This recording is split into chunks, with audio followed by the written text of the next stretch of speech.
están? Hola, ¿cómo están? Buenas tardes. Un gusto estar aquí en Guadalajara con ustedes. Bien. Creo que va a ser examen de emociones, pero ya no va a ser de emociones, porque ahora va a ser de memoria a corto plazo, por lo que acaba de hablar la doctora en ese caso. Bien, voy a hablar, el título es Neuromodulación, el futuro de la salud cerebral. Y bueno, como tal la neuromodulación hoy en día se puede aplicar a muchas situaciones. Vamos a ver eso más adelante. Y dentro de esas situaciones podemos llevar a cabo la situación con las adicciones, ¿vale? Todo al final del día se trata de circuitos neuronales, de redes. Somos al final del día redes neuronales. Estamos hechos, nuestros hábitos son redes neuronales. Entonces, justamente eso es de lo que se trata esta situación, ¿vale? Eh, no me da clicker. ¿Me puedes pasar la siguiente diapositiva, de favor? Gracias. Bueno, un pequeño anuncio. Si a alguien le apasiona o le gustan las neurociencias, nos pueden seguir en @neurociencias en tu vida, en TikTok. Ahí subimos bastante contenido. Les traigo también un regalo. Lo pueden descargar en Instagram, en @neuroortega. Es una infografía de adicciones, de drogas. Ahí vienen todas las drogas explicadas de una manera bonita. Entonces, bueno, si quieren ahí la pueden pedir y con gusto se las van a hacer llegar, ¿les parece? Entonces, bueno, vamos a hablar entonces. Me parece que me puedes regalar la otra. No sé qué pase acá. Ok, en este sentido, bueno, vamos a hablar un poco de emociones, más de emociones. Acaban de hablar de emociones y yo creo que al final del día ese es el meollo de la situación, de tantos problemas en la sociedad. No nos han enseñado eh, eh, esa situación acerca de las emociones, no nos han dado nuestra ficha técnica, no sabemos como tal cuál es nuestra ficha técnica. Por ejemplo, 5 por 5, 25, perfecto. La capital de España, Madrid, muy bien, ok, perfecto. Ok, para no ponerla en jaque mate, ¿alguien me puede decir, lo acaban de ver, cuáles son las emociones del ser humano? Lo acaban de ver hace 20 minutos. ¿Cuáles son las emociones del ser humano? Hay de autores, pero la taxonomía, eh, el consenso marca que son un número de... Obviamente no se vale que la doctora se la sople, no puede soplárselas. Entonces, a ver.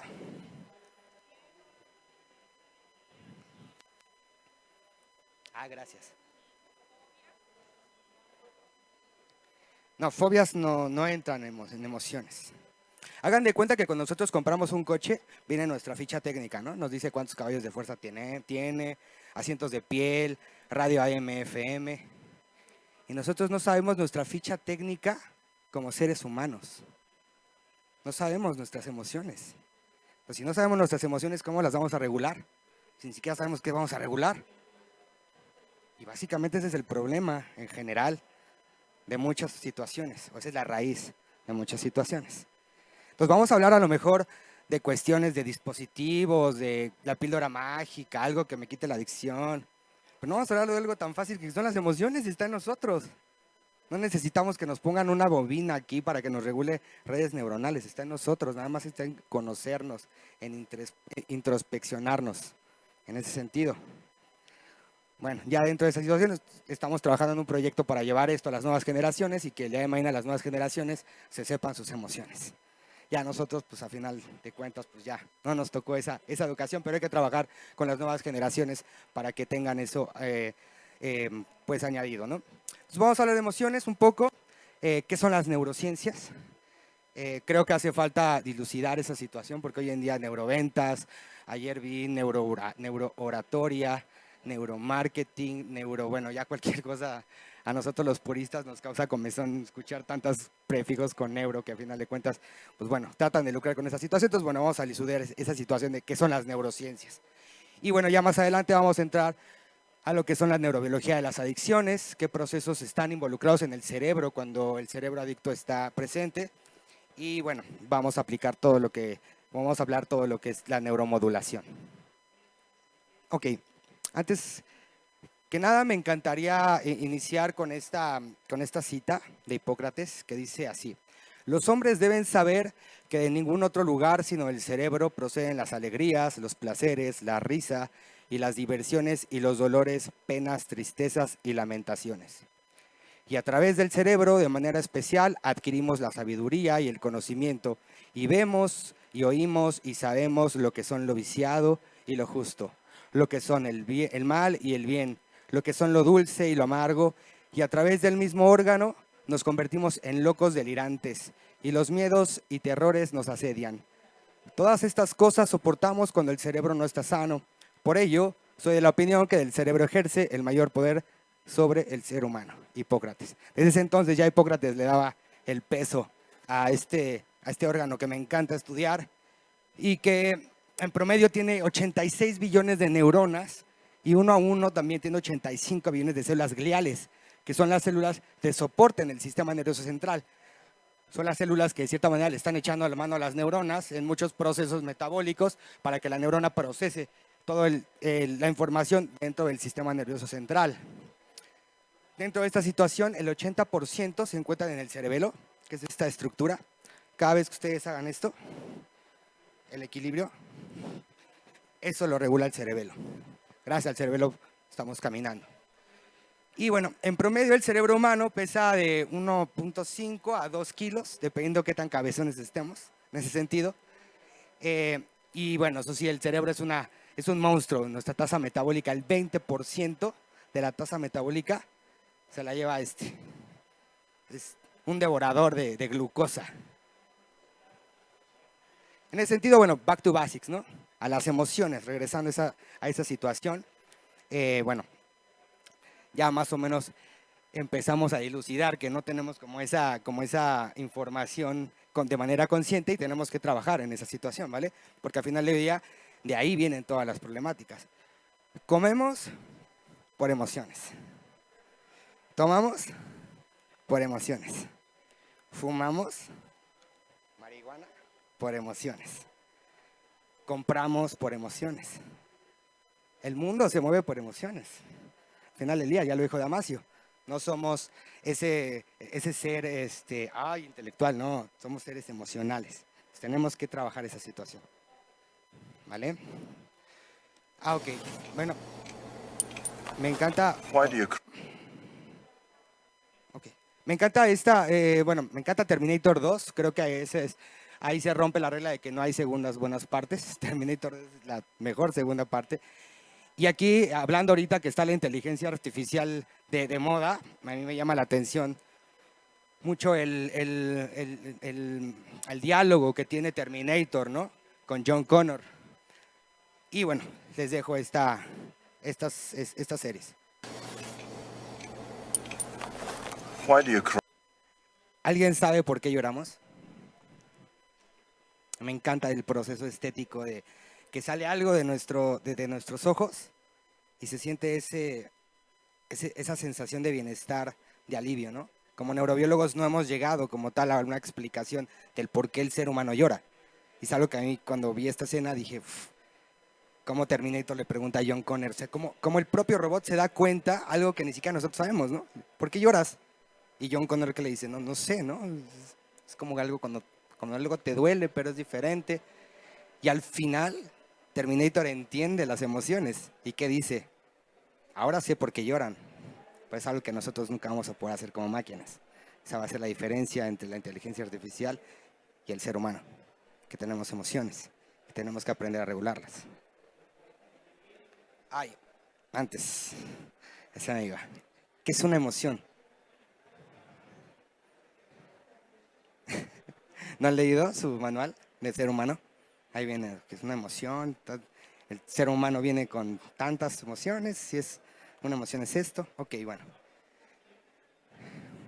Desde el punto de vista biológico, las emociones son afectos intensivos de corta duración que surgen bruscamente cuando un organismo vive o ha vivido una experiencia agradable o desagradable. Ahí depende de la valencia. En el cerebro ya tenemos ciertas estructuras. Por ejemplo, está la vénula. La vénula ahí está como el área de la decepción.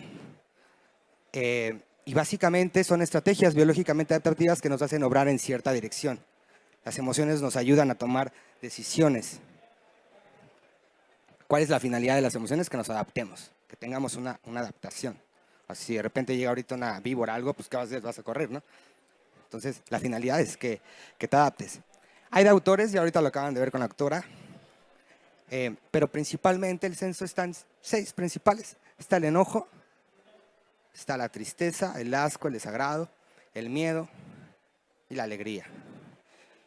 Y en ese sentido, la emoción es de duración corta, pero es intensa. Y la emoción va a dar al final del día algo que se llama estado del ánimo. Las personas con depresión lo tienen de cierta manera apagado, ¿no? Eso es por algo contextual, no es farmacológico. Hoy en día la gente va y, es que me siento triste. Y el psiquiatra agarra y le da un antidepresivo. Y es como de, nomás porque se siente triste, le das un antidepresivo. Ok, no es farmacológico, es contextual. Entonces, las emociones como van a dar los estados del ánimo, ¿no? Que van a tener a final de cuentas esa implicación. ¿En qué están las emociones? Como lo hemos dicho, pues en todo. Comemos, todo lo que comemos, fumamos, todo, nos movemos por emociones, ¿vale? Eso ya lo hemos platicado, está en todo. Y bueno, a mí me encanta de las malas del cuento, ¿no? Porque hoy en día el ser humano, lo que estaban platicando acá con la doctora, somos hipersensibles al displacer, ¿no? Hoy en día ya no quieres sentir, así nada más sientes tantito displacer y, no, es que, y te van a ver, ¿no? No, es que ando agüitado y es que mi novio me dejó y cosas que al final del día, pues es como, la realidad es esa, güey, ¿no? Te tienes que adaptar, lo tienes que aceptar. Básicamente la gente va porque a veces no aceptamos nuestra realidad, en ese sentido. Y bueno, no nos gusta, entonces en ese sentido, sentir displacer, ¿no? O ya hoy en día con el WhatsApp, lo acaban de decir, palomita azul, pero ¿por qué no me contesta? ¿No? O sea, queremos ya las cosas inmediato, ¿no? O sea, no tenemos ese autocontrol en ese sentido. Entonces, bueno, hay que aprender y hay que enseñarle a la gente que estas también son importantes y son parte de nosotros. Y tenemos que vivir con ellas, ¿no? Aunque no nos guste. Y no va a haber pastilla, no va a haber nada que nos haga quitar esto. Además, pues imagínense, si todo fuera jijiji, jajaja, pues ¿cuándo vamos a diferenciar cuándo es algo bueno o malo? Todo es al final del día algo, ¿no? Nos va a ayudar para adaptarnos. ¿De verdad somos tan racionales como decimos ser?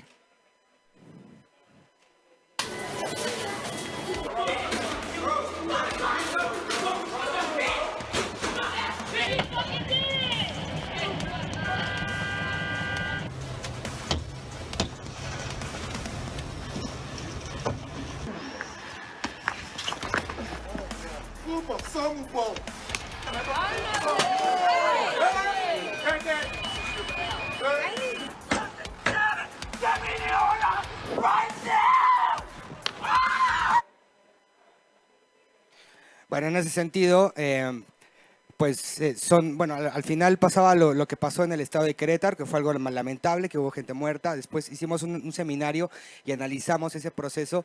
Y bueno, fue después de pandemia, muchas personas, o más bien todos, tuvimos un estrés postraumático. Y ese tipo de situaciones, lo que pasó en el estadio, fue gracias a que tuvimos un estrés postraumático y súmale que no sabemos regular las emociones. Y básicamente todas las problemáticas que ahorita vieron son evitables, siempre y cuando nosotros aprendamos a regularnos.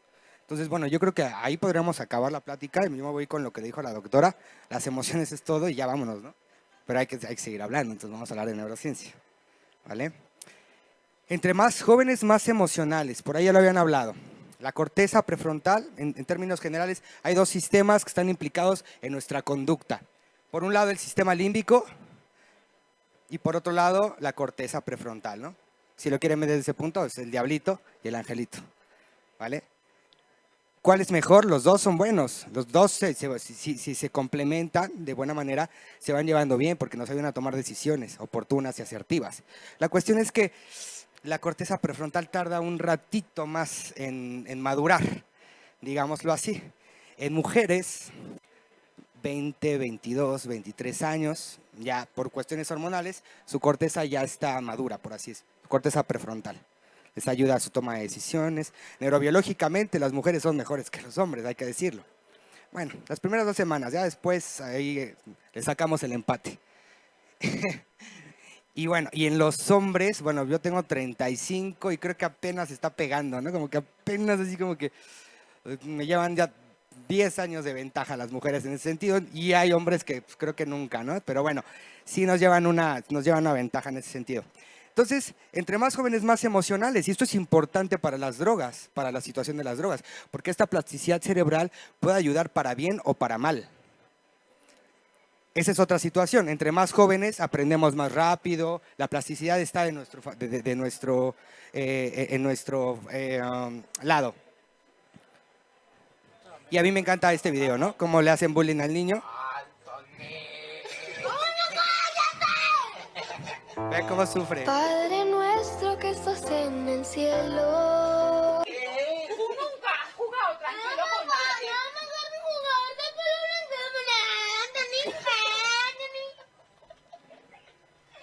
Vean su labilidad emocional del niño. Todavía no tiene ese freno que le dice. Mío. Quítale tu huevonada y no juega él.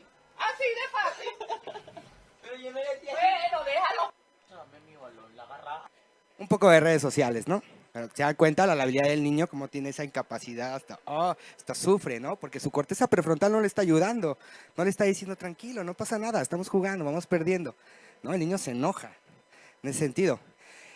Entonces, bien, ¿podemos tener marcadores para algo tan subjetivo como lo son las emociones? Ya hay ciertos experimentos que se han hecho, estas son las emociones, hicieron algunos experimentos, así se ven las emociones o así se sienten las emociones, las principales 6 emociones. Lo que hicieron fue estandarizar un instrumento en el cual se les presentaba a las personas estímulos emocionales o estímulos que elicitaban ciertas emociones y entonces les preguntaban a los participantes, ¿cómo la sientes? ¿Cómo la estás viviendo? Y los participantes entonces decían, pues mira, cuando me enojo, así como que siento acá arriba, como que todo caliente, ¿no? Ok, y cuando siento miedo, pues también algo así, pero un poco como más acá, ¿no? Y así, ¿no? Así se fueron con cada emoción, las empezaron a taxonomizar. Hicieron otro estudio en el cual, bueno, esto ya es más de conectividad funcional basado en análisis de patrones multivariados. Lo que hacen es básicamente analizan la tasa metabólica del cerebro, de ciertas estructuras del cerebro, y entonces se van, de igual manera, les ponen eventos o les ponen estímulos que elicitan respuestas emocionales y le preguntan al cerebro dónde se está activando, ¿no? Aquí es básicamente tasa metabólica. ¿Para qué queremos hacer esto? Principalmente para ver si podemos tener en algún momento un marcador biológico y además de eso, un materialismo funcional, porque el ser humano, si no tiene algo palpable, algo que diga, mira, aquí está, pues de plano no lo pelamos, ¿no? Así como las emociones. Entonces, esperamos que este tipo de experimentos que nos están dando de cierta manera localizaciones a través de materialismo funcional, podamos localizar estas emociones y probablemente a lo mejor regularlas, ¿no? Porque para allá va la neuromodulación. Es básicamente lo que se trata, ¿no? O lo que pretende. Entonces, bien, ¿qué son las neurociencias? Retomando la cuestión de que ¿quién sabe qué ya hay? Ok.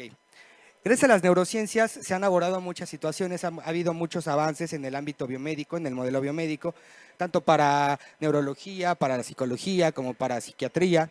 Y en ese sentido, las neurociencias son un conjunto de disciplinas científicas que estudian la estructura, el desarrollo y el funcionamiento y patologías del sistema nervioso central. ¿Cómo estudiamos las neurociencias nosotros en el laboratorio? A través de diferentes niveles de análisis. En un mundo utópico para José Luis, me encantaría que todos los profesionales pudiéramos manejar todos los niveles de análisis, aunque es difícil. Pero bueno, saber un poquito de todos estos niveles de análisis, desde cómo funcionan los genes, cómo se prenden, se apagan, cómo se metilan y cómo generan ciertas proteínas que nos van a dar funciones neuronales, ciertas células en este sentido, funciones tisulares, funciones de un órgano ya como tal y algo que se denomina procesos emergentes, que la conducta como tal ya es un proceso emergente. Es el proceso de muchos procesos. Y en ese sentido, pues bueno, ya por ejemplo la psicología, que es la que estudia la conducta, ya como en un análisis más hasta arriba, pues ya estudia aquí la cuestión de la conducta humana y las sociedades, ¿no? Ahora bien, podemos invitar al señor Pablo Latapí, de favor, si nos puede hacer el favor de subir. Y yo creo que en este caso, ¿te interesa participar? ¿Cómo te llamas? Agustín. Un aplauso, por favor, para Agustín y para el señor Pablo Latapí, de favor. Ok. Vamos a hacer esto. El señor Pablo Latapí tiene que hacer cubitos con plastilina. Ahí hay plastilina. Y Agustín tiene que hacer una pirámide. ¿Les parece? Tenemos 30 segundos. Entonces, haz una pirámide y el señor Pablo Latapí, sí, traten de hacer una pirámide con esa plastilina. Sí, tienen 30 segundos. Podemos poner música mientras. Ta, tarara, ta.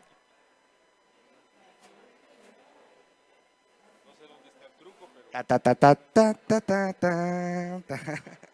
Puede ser algo así, ¿no? Entonces, bueno, venga, ahí va el señor Pablo Latapí, ya está haciendo muy bien el cubo. Agustín, ¿cómo va, Agustín? Venga, ahí va la pirámide, eso, Chihuahua.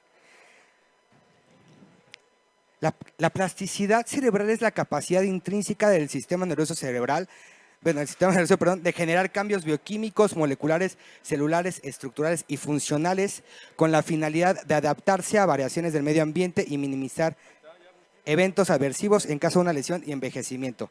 ¿Qué quiere decir esto? Que el cerebro hagan de cuenta que es un lienzo.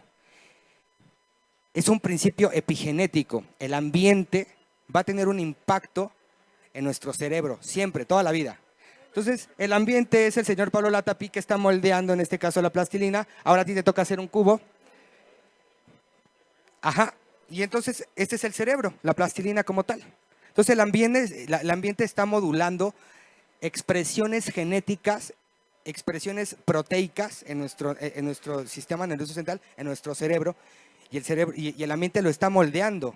¿Para qué? Principalmente para que tengamos una adaptación a nuestro entorno. Si tenemos un stroke o un infarto, ¿qué es lo que pasa? La plasticidad cerebral echa a andar este proceso.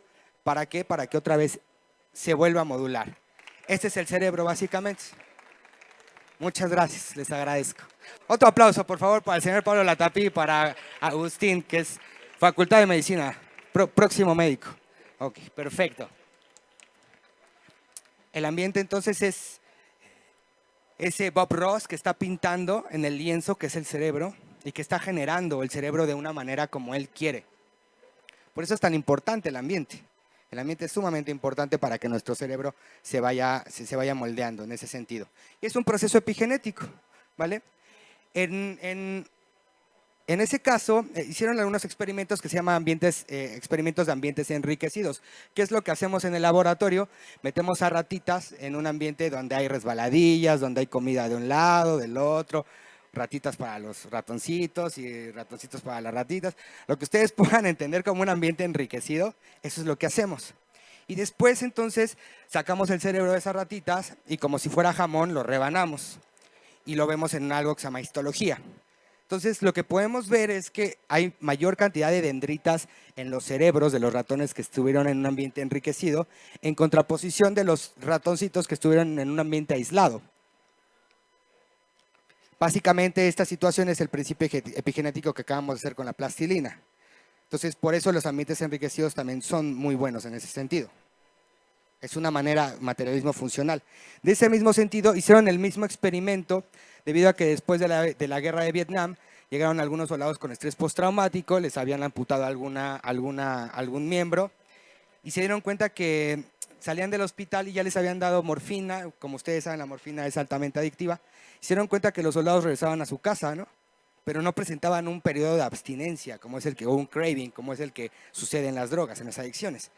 Se empezaron a preguntar por qué pasaba esto. Entonces empezaron a dar cuenta que los ambientes enriquecidos o los factores de protección son sumamente importantes para que el individuo como tal o el organismo caiga o no caiga en procesos adictivos.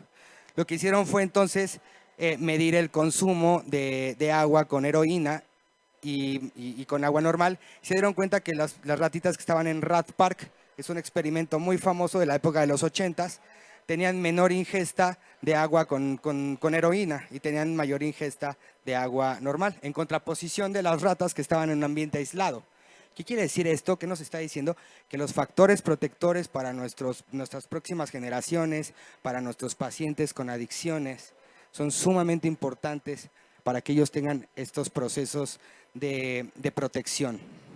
Redes de apoyo, ¿no? Les dice, una buena red de apoyo te va a evitar esta situación, ¿vale?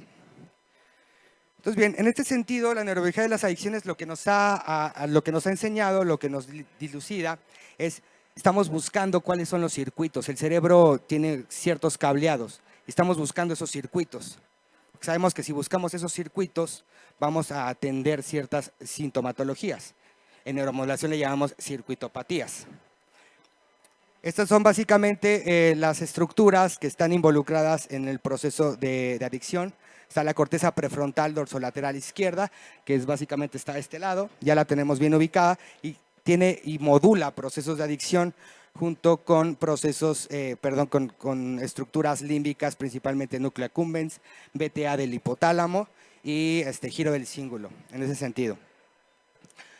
Algo sumamente importante y que tenemos que empezar a atender a la de ya, es que nuestros jóvenes están teniendo edades de consumo cada vez menores. Estos son estudios del Instituto Nacional de Psiquiatría del Ramón de la Fuente Muñiz y bueno, básicamente nuestros niños están empezando a tener consumos de cualquier droga a partir de los 10, 11 años de edad, quinto, sexto de primaria. Y de igual manera tienen un consumo excesivo en estos rangos de edad, quinto y sexto de primaria.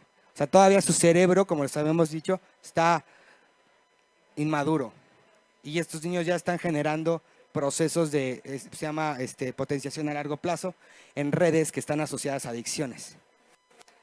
¿Cómo podemos entonces evitar esta situación? Empezando a enseñar a nuestros niños sus emociones, que empiecen a regularlas. Todos nos drogamos al final del día, ¿no? Los delfines generan una conducta muy peculiar con el pez globo, empiezan a jugar con el pez globo. El pez globo bueno, libera una sustancia tóxica, pero en pequeñas dosis genera pues algo placentero para los delfines. Entonces imagínense a los delfines acá, están con el pez globo y ahí te va el pez globo y lo avientan, ¿no? Y ahí traen el pez globo, ¿no? Ahí se están dando.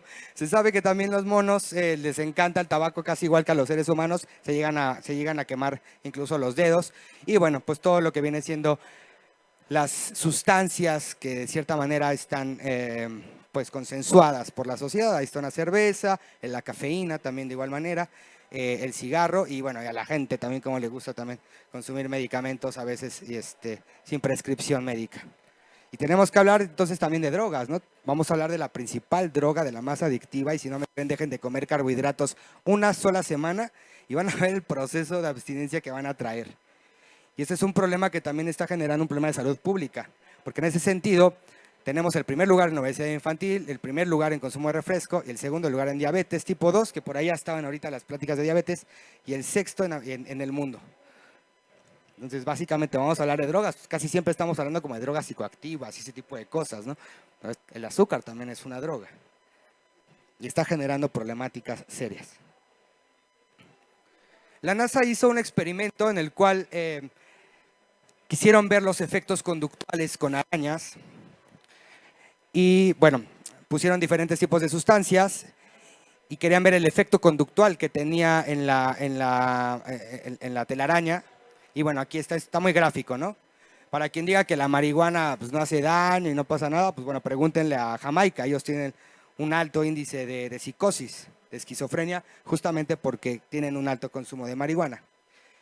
Las sleeping pills, que a la gente también como le reencanta es llegar y pedir sleeping pills. La cafeína, también para quien no diga, yo tomo café y me dan ganas de irme a Acapulco, entonces yo sé lo que se siente.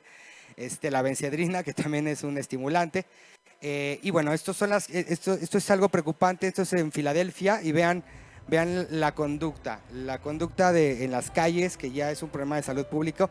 Vean la conducta pues sí errada, ¿no? Azarosa que genera esta persona, muy similar a las telarañas. Y es un problema serio en Estados Unidos hoy por hoy.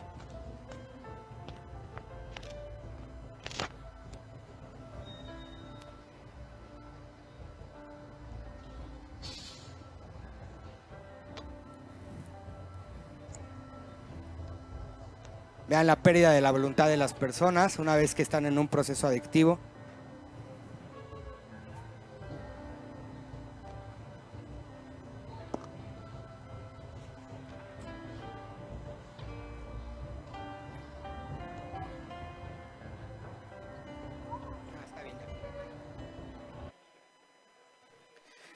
Entonces, bien, en ese sentido, las adicciones o el cerebro adicto se ha conceptualizado como tal, como una enfermedad del cerebro, una enfermedad neurobiológica. En la parte de abajo tenemos un corazón con un paciente con enfermedad coronaria. Básicamente aquí lo que hacen es una medición metabólica a través de resonancia magnética y bueno, se dan de PET, perdón, y bueno, lo que hacen es cuantificar justamente la tasa metabólica, en este caso del órgano, de la cuestión tisular. Y en el caso del cerebro adicto es muy similar. Si se dan cuenta, aquí también hay una menor tasa metabólica. Esto se llama down regulation. La down regulation es una baja en los receptores de dopamina por una exposición continua a cocaína en este caso. ¿Qué quiere decir esto? Que los receptores empiezan a bajar y en cuanto bajan, el cerebro empieza a enfermarse en ese sentido. Entonces, como tal, esto es importante porque tenemos que empezar a ver la situación de las adicciones desde un punto de vista de insalubridad y no tanto jurídico. ¿Vale? Es algo muy gráfico aquí, entonces, en ese sentido, las adicciones se han conceptualizado como un trastorno crónico y recurrente caracterizado principalmente por 3 conductas. La principal es una conducta compulsiva, por el paciente o el usuario busca una ingesta compulsiva de la sustancia en cuestión, genera pérdida de control de la voluntad, como ustedes vieron en el video pasado, de tener un consumo limitado o funcional. De hecho, hoy en día, como tal, los tratamientos no buscan como tal generar una abstinencia en estas personas, simplemente tengan un consumo funcional, aunque es difícil en ese sentido. Y por último, la aparición repetida de un estado emocional negativo. El paciente o el usuario ya no consume la sustancia para sentirse bien, sino más bien para evitar el efecto adverso. Eso en psicología lo denominamos reforzamiento negativo. Y bueno, con base en esto, es un trastorno cíclico.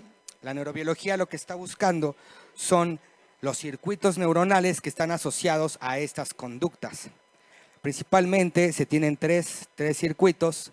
En este caso son áreas límbicas, cortezas, área tegmental ventral, núcleo accumbens, y este circuito está principalmente involucrado en la intoxicación compulsiva, en el refuerzo. Cada vez que yo me doy algo y siento ese high, este sistema, este circuito, véanlo como cables, se activa, ¿vale?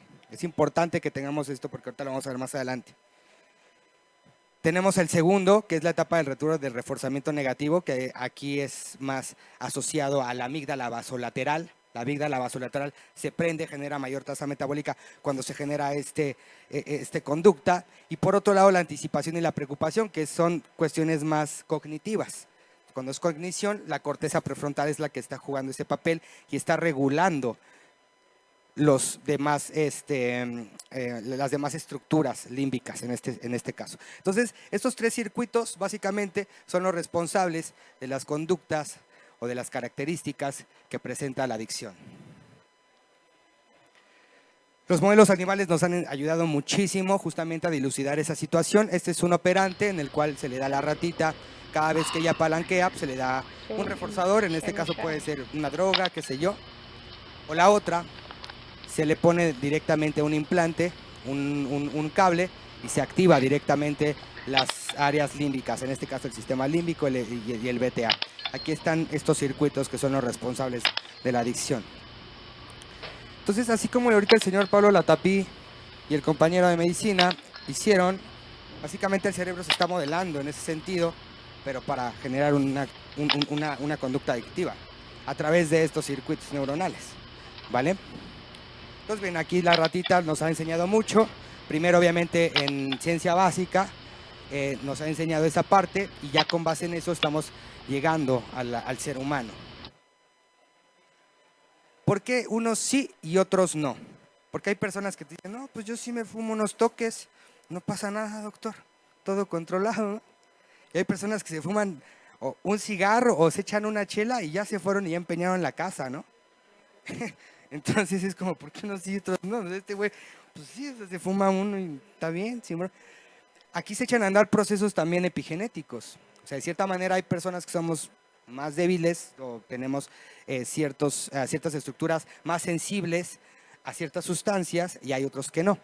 El sistema límbico como tal, o el sistema de recompensa, está involucrado en reforzadores naturales. Tenemos reforzadores naturales como el alimento, el sexo, la comida, nos genera un incremento de dopamina, pero en este caso imagínense la cocaína, ¿no? Te genera 5 veces más una hamburguesa o lo que te guste comer, ¿no? Entonces por eso obviamente te puede llegar a generar este proceso adictivo y está recompensando esta situación. Se sabe, obviamente, con lo que acabamos de hablar, que entre más grandes y entre más pequeños tenemos una plasticidad cerebral pues más fácil que se llegue a generar. Entonces, esta población es vulnerable justamente por el proceso de plasticidad cerebral que les estoy explicando. De los 10 a los 25 años, esa población es sumamente vulnerable de que caigan procesos adictivos. Y a los 30, 35, de cierta manera ya tu corteza prefrontal te dice, no sea, sí, pero eres más consciente en esa situación. Entonces, esto es algo, y se dieron cuenta, ¿recuerdan a qué edad están empezando nuestros jóvenes a consumir? 10, 11 años. 10, 11 años, están en la mera edad, ¿no? Como dice. La plasticidad cerebral, ¿cómo se genera o cómo nosotros podemos dilucidar cómo se conectan los circuitos neuronales? Esto básicamente se genera a través de que los circuitos neuronales se empiezan a conectar en tiempo y espacio. Un ensamble de tipo A se conecta con uno B y uno C, y así a su vez empiezan a generar estos circuitos neuronales. Para que se generen estos circuitos neuronales se tiene que activar este receptor que me encanta. Es la única proteína en el sistema nervioso que hasta el momento que conocemos que se activa por ligando y por corriente. Y básicamente este receptor que es el NMDA, es la llave de nuestro cerebro. Gracias a ese receptor se puede modificar nuestro cerebro. Si no se activa este receptor, no aprendemos, no memorizamos y no se generan estos procesos plásticos.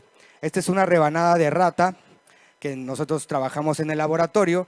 Se les pone un factor neurotrófico de crecimiento y se le estimula. Entonces vean cómo se empiezan a generar los circuitos neuronales en la rata, o en el cerebro de la rata. Este proceso es importante porque básicamente este proceso nos ayuda a sobrevivir y sin este receptor no se podrá llevar a cabo ese proceso.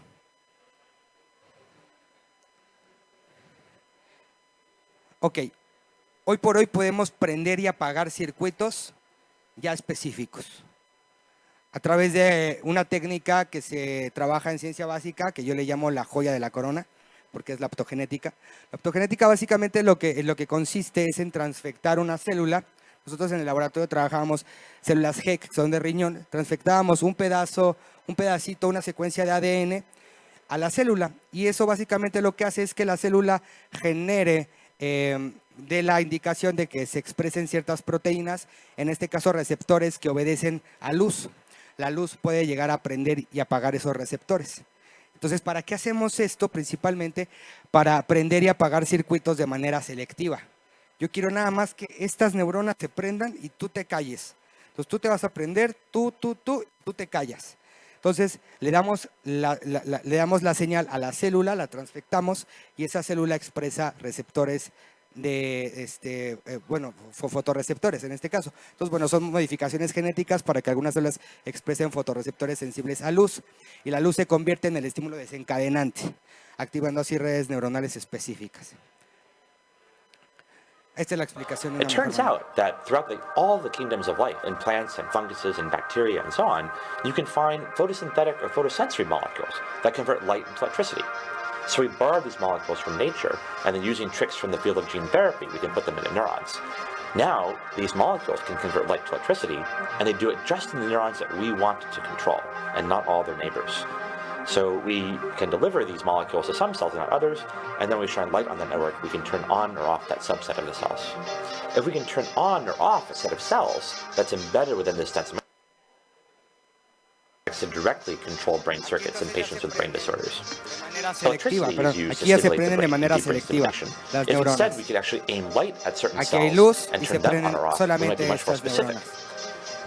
Ahora, esto ya está llevado a otro nivel de análisis, que son ratones modificados genéticamente, en el cual el ratoncito ya viene con esta instrucción Y en este caso, este es un paradigma para medir circuitos neuronales ligados al apetito.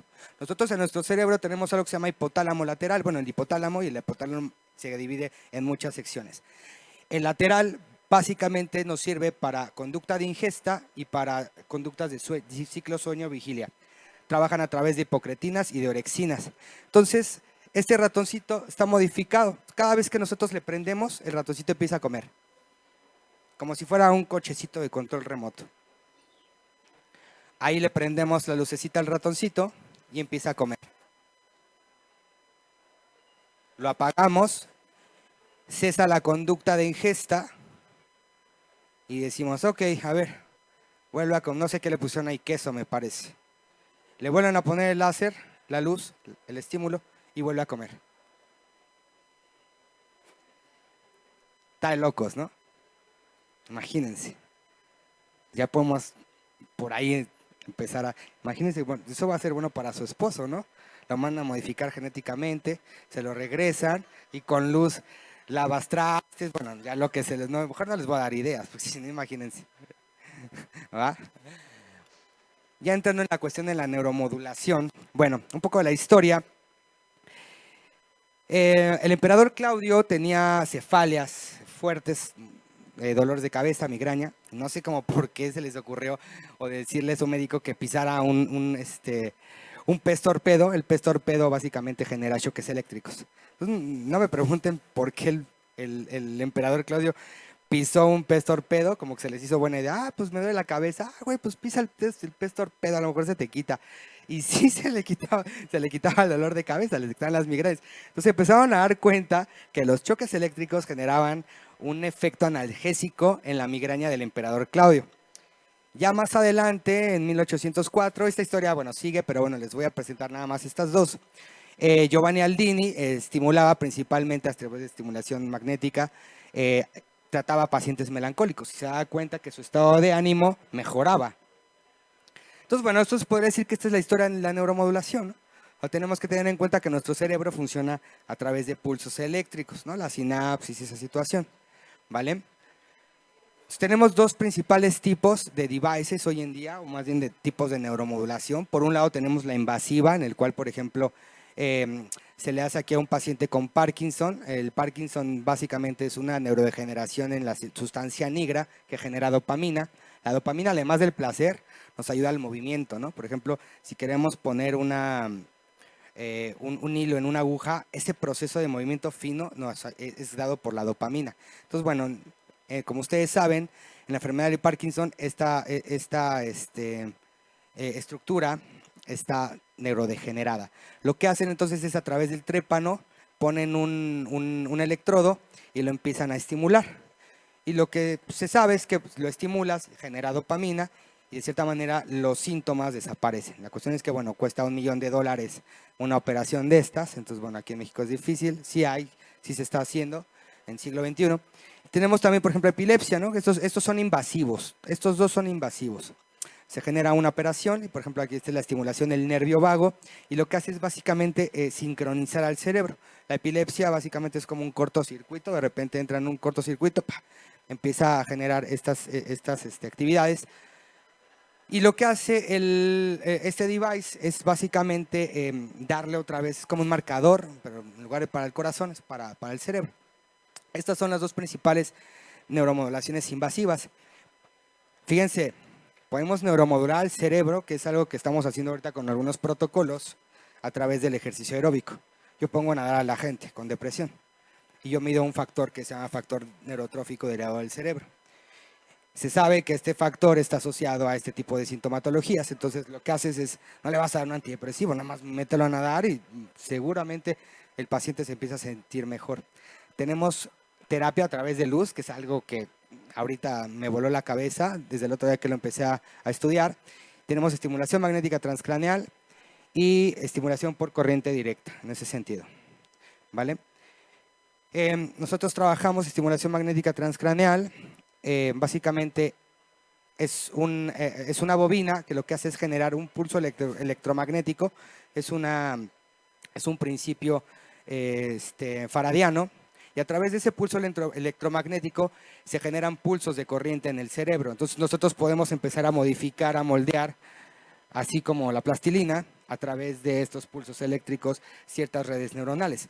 ¿Cómo lo hacemos? Tenemos que hacer un mapeo cerebral, tenemos que ver cómo está funcionando el cerebro y con base en eso empezar a dar forma al cerebro. Ah, ok, mira, aquí está un poquito, okay, le hace falta aquí, aquí. Entonces empezamos a neuromodular. Una circuitopatía como tal, ya nosotros no vemos las enfermedades como lo ven los psiquiatras con el DSM y esa taxonomía que obedece a síntomas clínicos. Simplemente lo vemos como una circuitopatía, es un cable que si tú lo curas, generas automáticamente, o más bien se quitan los síntomas a través de la neuromodulación y la estimulación cerebral no invasiva. Por otro lado tenemos el TDCS, que es un ánodo y un cátodo, es bajo voltaje en este sentido, mucho más bajo voltaje, disipa de una manera más suavecita, si así lo quieren ver. Obedece a algo que se llaman potenciales posinápticos, tanto excitatorios como inhibitorios. No generamos como tal potenciales de acción en el cerebro, lo vamos llevando de una manera más suavecita, ¿vale? En este sentido, bueno, hay diferentes tipos de estimuladores. Esto nadie me ha pagado, pero bueno, creo que es oportuno mencionar esta parte. Hay muchos estimuladores hoy en día aquí en México que se venden que son de baja frecuencia. Entonces, como tal, no es lo ideal modular con baja frecuencia. Sí genera un efecto, pero no es lo ideal. Y bueno, estos son básicamente las principales marcas de los estimuladores que son de alta frecuencia y que realmente sí van a tener un efecto terapéutico. Aunado a que, bueno, también tenemos que tener cuidado en que el especialista que esté haciendo esto tenga un uso y un integral de todo lo que está haciendo, ¿no? Porque hoy en día también los venden y le dicen al profesional, ah, no, pues mira, tú nomás aquí le picas y ya se lo pones al paciente. Y de este lado sí es como de, no, o sea, tenemos que, le estás dando al cerebro, ¿no? O sea, no es un masaje que te estés dando, ¿no? O sea, es el cerebro de las personas. Creo que por ese lado también hace falta mucho esa situación, pero bueno, los devices se tienen que vender. Entonces, es algo que estamos ahí luchando principalmente con formación para esas personas que quieran hacer neuromodulación, que lo hagan de la mejor manera. ¿Se acuerdan de la llave del cerebro? Bueno, aquí está la llave del cerebro. Receptor NMDA. Veamos al cerebro como una pila. Cuando nosotros nos quedamos sin pila, ¿qué es lo que hacemos? Vamos y le ponemos carga, ¿no? Entonces aquí está el cerebro, un cerebro normal con una tasa metabólica normal. Y este es un cerebro depresivo. Hay una asimetría, principalmente se conoce que la depresión tiene esa característica electrofisiológica. Entonces, aquí básicamente, aquí está la depresión. Aquí la depresión o el sistema está funcionando de una manera no óptima. Ahí apenas está tirando algo, ¿no? Aquí está el receptor NMDA.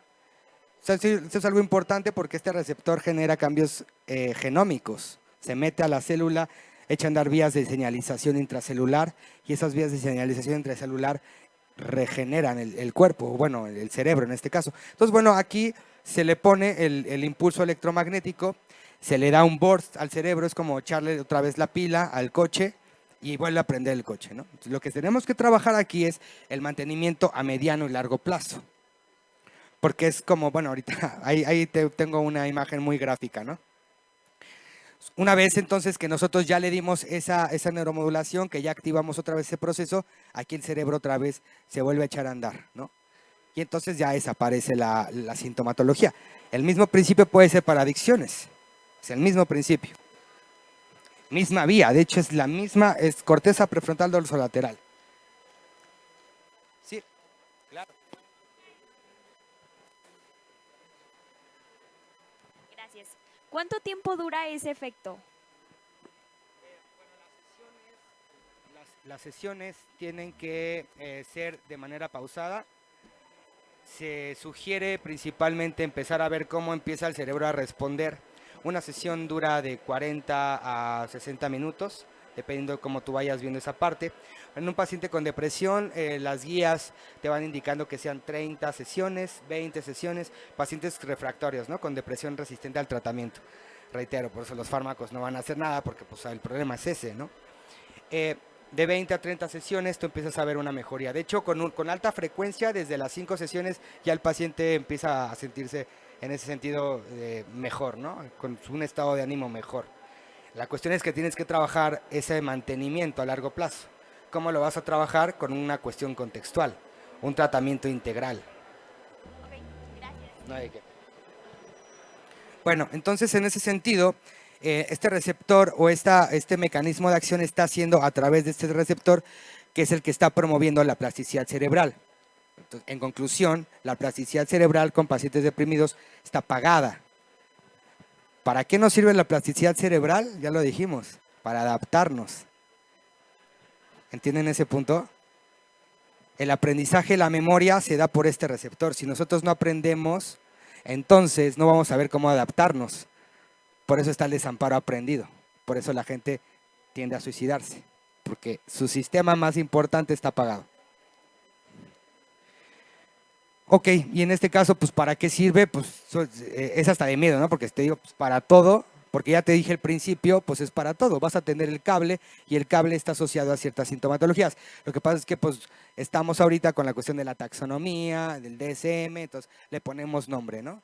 Para depresión, esquizofrenia, básicamente todas las condiciones del sistema nervioso central son una alteración en la plasticidad sináptica, todas.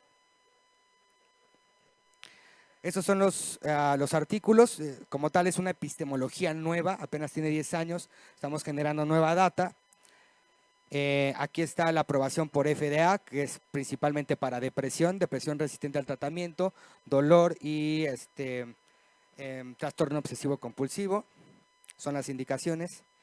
Y este es un paciente con depresión, este es un paciente de nosotros, paciente de 26 años, se le saca un mapeo cerebral y aquí nosotros nos damos cuenta que está de cierta manera apagado el cerebro, ¿no? Es una asimetría frontal. Básicamente esa es la característica de la depresión, ¿vale? Entonces, retomando, es como si tú vas al gimnasio y te quieres poner bien mamísimo con dos, no, tienes que irlo llevando poco a poco para que eduques otra vez ese circuito neuronal y para que te pongas como mero ahí. Entonces vas a tardarte un ratito, no solamente con una sesión de gimnasio. Entonces, bueno, ya vieron aquí, esto es muy gráfico, ¿no? Y ya una vez que empezamos a tratar al paciente, se le quita y empieza a tener un mejor estado de ánimo. Pero ya empiezas a trabajar también con su contexto, con su familia, con su alimentación. Lo metes a la alberca, aunque no quiera, no me interesa, te vas a nadar, sí o sí. Y se empiezan, y les cambias la vida, de cierta manera es contextual. Estos son básicamente algunos de muchos artículos de estimulación magnética transcranial asociado a adicciones, tanto para el craving como para reducción de craving para cocaína, terapias para alcohol, que si entienden es el mismo circuito. Entonces, independientemente que sea, el circuito está ahí. Vamos a atender el circuito, no... Sí, pues a lo mejor le gusta más el alcohol, la mota, lo que sea, pero al final de cuentas es el mismo circuito, ¿no? Vas a trabajar eso, ¿vale? Este es un estudio, este es un ensayo en el cual, bueno, se hicieron, bueno, este más bien son varios estudios. Aquí son 40 sesiones para las personas que están preguntando con altas frecuencias, 15 Hz son altas frecuencias en corteza prefrontal dorsolateral izquierda, con sus diferentes grupos, fármaco, no fármaco, simulación, y aquí, bueno, los aseguramientos, ¿no? Craving, orina, perdón, miden obviamente que el paciente no haya tenido una ingesta o un consumo. Y bueno, aquí como tal no son contundentes, seguimos trabajando en esa parte, hace falta data. Tampoco les quiero vender la panacea, pero bueno, estamos en camino de... Sí, hay que hablar con la verdad en ese sentido. Este es otro estudio en el cual lo que generan es una liberación de dopamina, lo que hacen es generar un radioligando y estimulan. Aquí básicamente lo que están haciendo es estamos buscando el circuito.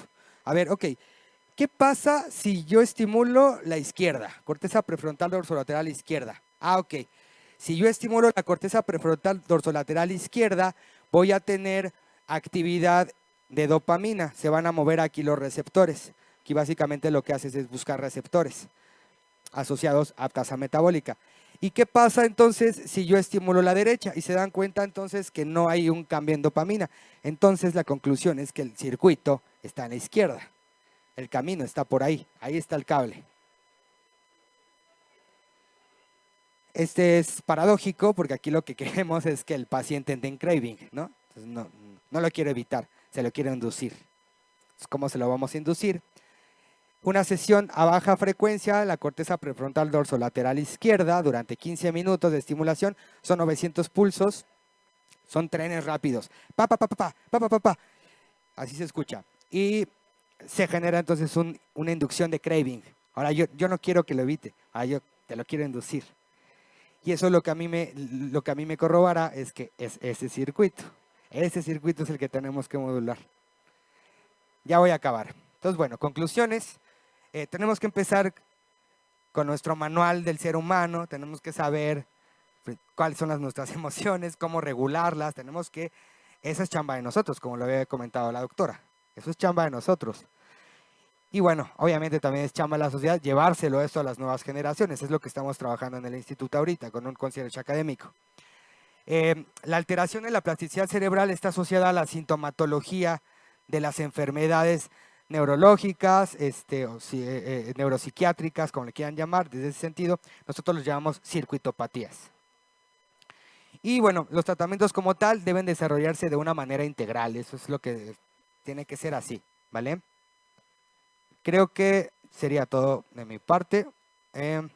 Bueno, esto es algo que estaba viendo justamente en la mañana, lo quise anexar. Esto es básicamente, o sea, ya ni siquiera es con un pulso electromagnético, ya es con luz. Podemos generar modificación de redes neuronales con luz. Y aquí, bueno, aquí ya hay experimentos, ya hay artículos publicados en el cual a través de fotobioestimulación podemos modular, ¿sí? El mismo proceso como la ratita, pero en este caso no sería una modificación genética, sería externa. Entonces ya con una luz, como tal, como un láser, podemos estar modulando. Esto, bueno, genera cambios neurogénicos de igual manera, genéticos en la célula, ya son mecanismos de acción más moleculares, ¿no? Lo venía leyendo en la mañana. Y bueno, si quieren, bueno, esto es Álvaro Pascual Leone, ella es la mamá de Gerard Piqué, digo, un dato curioso, ella es la directora del Instituto Goodman, ellos también trabajan en neuromodulación. Es un curso que tomamos, no lo quiero abordar, pero les voy a dejar con esto ya para terminar, ¿vale? Ciencia ficción y ni tanto, es el maravilloso mundo de Black Mirror, ¿no? Entonces, si nosotros localizamos los circuitos, hay una cuestión ética ahí, ¿no? Pero podemos prender y apagarlos, como con el ratoncito. Great. Back that up for me, time. Bueno, maravilloso mundo de Black Mirror, ¿no? Muchas gracias. Y bueno, le quiero agradecer al señor Pablo Latapí por la invitación. Le agradezco mucho.